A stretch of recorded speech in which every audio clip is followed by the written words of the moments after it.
In this tutorial we will see method overloading. तो last session में हम लोगों ने देखा था कि मेथड हम लोग कैसे क्रिएट करते हैं और मेथड को हम लोग कॉल कैसे करते हैं। तो एक और यहाँ पे फीचर है that is called method overloading.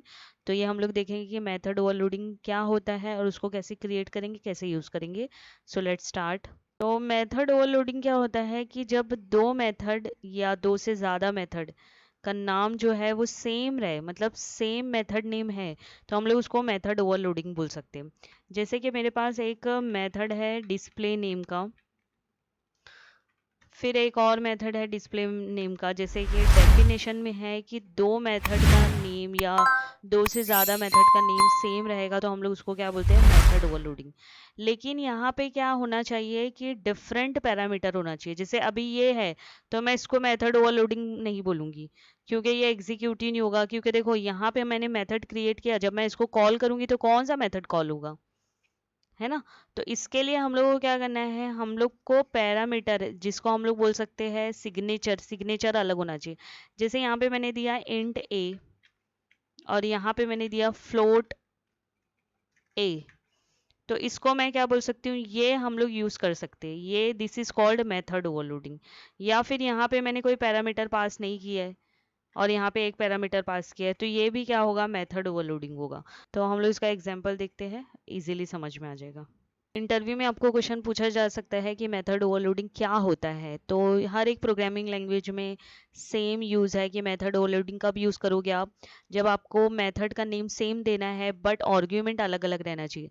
जैसे हम लोग एडिशन तो कर रहे हैं लेकिन एडिशन ऑफ 2 नंबर कर रहे हैं, एडिशन ऑफ 3 नंबर्स कर रहे हैं, एडिशन ऑफ 4 नंबर कर रहे हैं, तो इसके लिए हम लोग क्या करेंगे, हम लोग मेथड का नेम एडिशन तो देंगे लेकिन पैरामीटर किसी में 2 पास करेंगे, किसी में 3 पास करेंगे, है ना।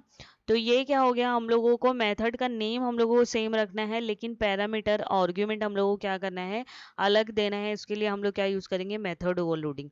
जैसे यहाँ पे हम लोगों ने मेथड का नेम दिया है डिस्प्ले, ये देखो दो मेथड का नेम सेम हो गया लेकिन तुम लोग देखोगे आर्ग्यूमेंट, यहाँ पे मैंने एक ही आर्ग्यूमेंट पास किया और यहाँ पे हम लोगों ने कितने आर्ग्यूमेंट पास किया है, 2 आर्ग्यूमेंट पास किए। तो ये क्या हो जाएगा, मेरा मेथड ओवरलोडिंग।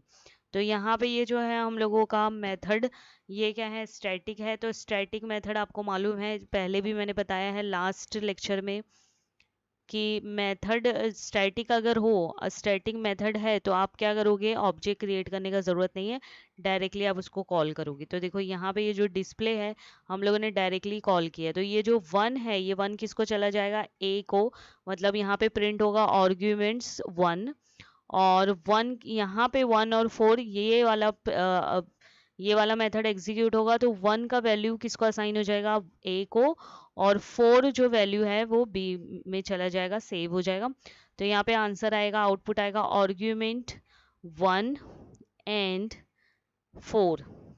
एग्जीक्यूट करते हैं विजुअल कोड में और आप आउटपुट देख लो। ये विजुअल कोड में मैंने क्या किया है, लिख लिया है प्रोग्राम, एग्जीक्यूट करती हूँ इसको। यहाँ पे see the output, argument 1, argument 1 and 4।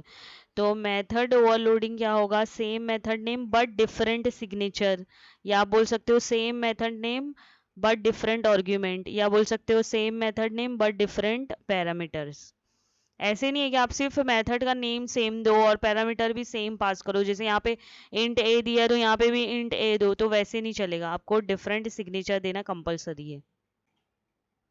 तो अगर आप एक पैरामीटर पास कर रहे हो यहाँ पे और यहाँ पे भी आपको एक पैरामीटर पास करना है, तो लेकिन वो पैरामीटर का डेटा टाइप अलग होना चाहिए। अगर इंट ए दे रहे हो तो यहाँ पे फ्लोट दो, या जो भी, मतलब इंट नहीं दे सकते हो आप।